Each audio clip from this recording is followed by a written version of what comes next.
Chapter 16 Ascension. Good can imagine evil, but evil cannot imagine good. W.E02. Selwyn leaned back in his chair, his arms crossed in front of him, and shook his head. His gray hair had been cropped close. There was an outbreak of lice going around the camp, and even some of the women had chosen to cut most of their hair off, rather than scratch all day. Slaves? I just don't see how it's gonna work. Slaves have to eat. Cooper had surprised everyone by returning with 3 black women from the last raid. He had insisted on putting them in a half-burned cabin where they huddled, tight-lipped and bloody under armed guard. The raid had been quick, brutal in its efficiency. The cabin had belonged to one of Selwyn's chief lieutenants. 2 weeks before, deep in the night, a fire had sparked and others woke to the cabin fully engulfed in flames. The man had burned to death, while the rest of the camp had concentrated on making sure the fire didn't spread to the rest of the nearby cabins and tents.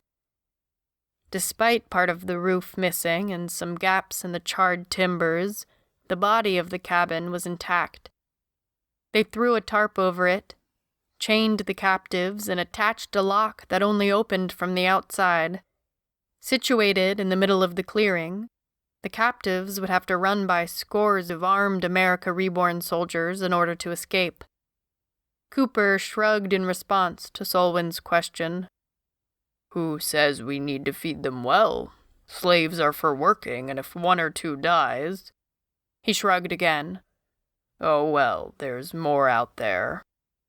Selwyn thought about this for a moment, and while he did, Delwyn came to the door of the cabin.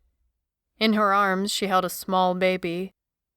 Cooper felt a wave of disgust wash over him. He didn't know who he despised more, the mewling brat that was his daughter, or the unattractive woman who held her. He found himself wondering how his life had gone so wrong.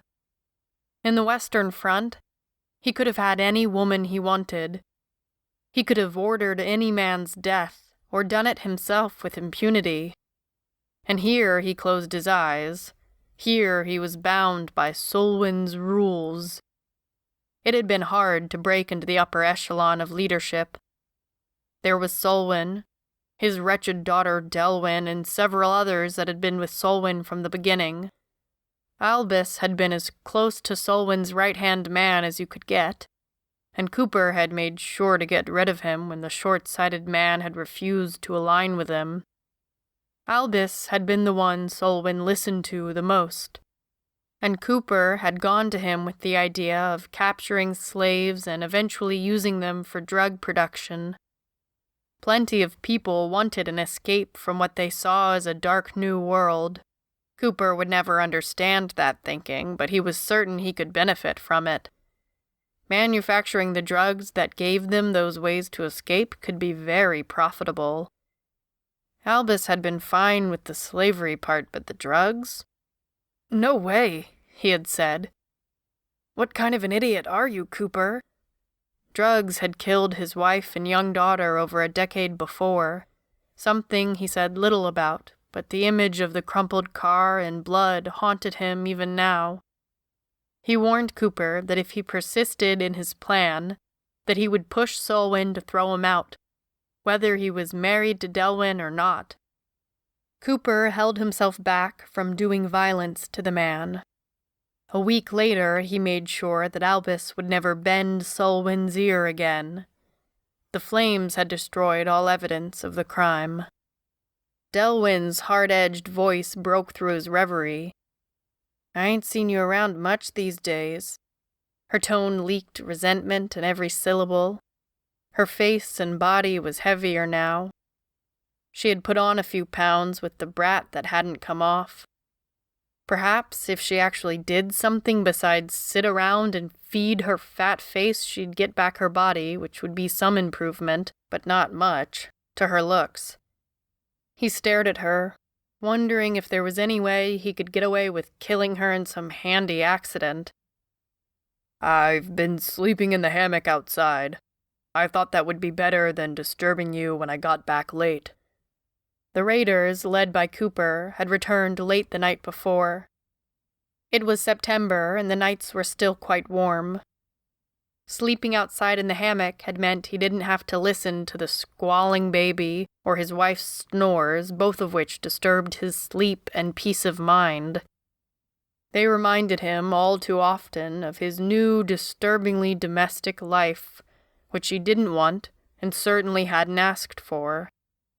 A few wordless meetings in the dark, only ever instigated by a woman instead of him, and he had ended up facing Solwyn and a quietly smug Delwyn one cold March morning. "My daughter tells me she's pregnant and you are the father." Cooper hadn't known what to say. Scuttling through his brain had been the questions he'd wanted to ask, but didn't. "How do you know she's just slept with me?" But he knew Solwyn well enough by now not to ask a question like that. In another time and place, this man would have been a baron. He was a good leader, yet he was definitely removed from the others, and after 4 years with the America Reborn, dealing with Solwyn nearly every day, Cooper knew that questioning whether the man's only child was sleeping with multiple men would have been a mortal mistake. Solwyn had given Cooper a minute or two to realize how badly he was hosed before saying, "We don't have a preacher, so I guess I'll have to do. We'll have some kind of ceremony tomorrow." And with that, Cooper's fate was sealed. Once the leader of 100+ faction of the Western Front, and now a lackey of Solwyn's. With every caterwaul that came from the brat he had sired, he thought of where he had been and where he was now and regretted it. Somehow he needed to take back his life, and that meant Solwyn had to die. But before he could just kill the man, without question or retribution, he had to make this group into a fighting power that the region had not seen before. They had to see him as a leader in his own right. Then, and only then, would the men follow him. When that day came, he could and would kill Solwyn with impunity.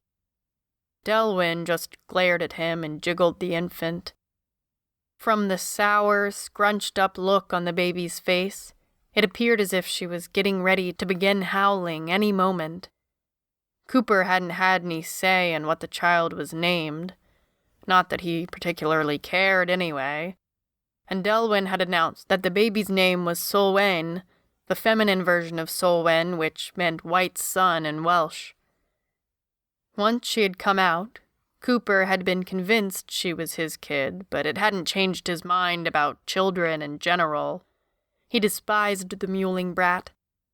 At least Armando had been quiet, but this creature screamed all day and all night, given the opportunity.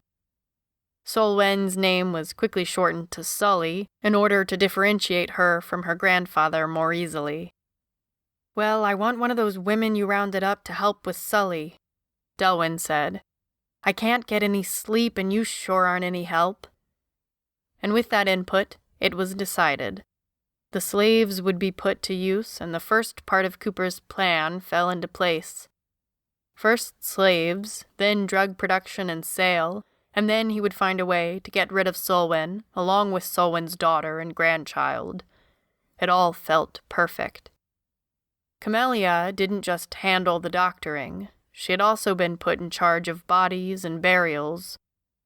2 weeks before, Armando had watched with grim fascination as his mother gave the grisly, burned remains a cursory examination, her focus honing in on the skull for just a second longer than normal, and then turned back to the business of digging the hole. Later that night, when the others were gone and Armando was alone to snuggle next to his mother, he asked her in a tiny whisper, "Why did you look at his head, Mama?" Camellia pulled him close. "Promise you won't ask again?" "I'll answer, but you must promise not to speak of it to anyone." Armando wondered who she thought he might talk to. since he had been ostracized from anyone his age due to his color, and nodded. "I promise, Mama." "Someone killed him," she said flatly. "Why?" "Because he was in the other man's way. Then he burned the cabin to hide what he had done." "It was Cooper, wasn't it, Mama?" The conversation had been conducted in whispers, and all of it in Spanish, but Camellia had flinched at the name and pulled her son even closer. "Shh! Do not say his name." "Well, was it?" "Yes, I think so. Now go to sleep."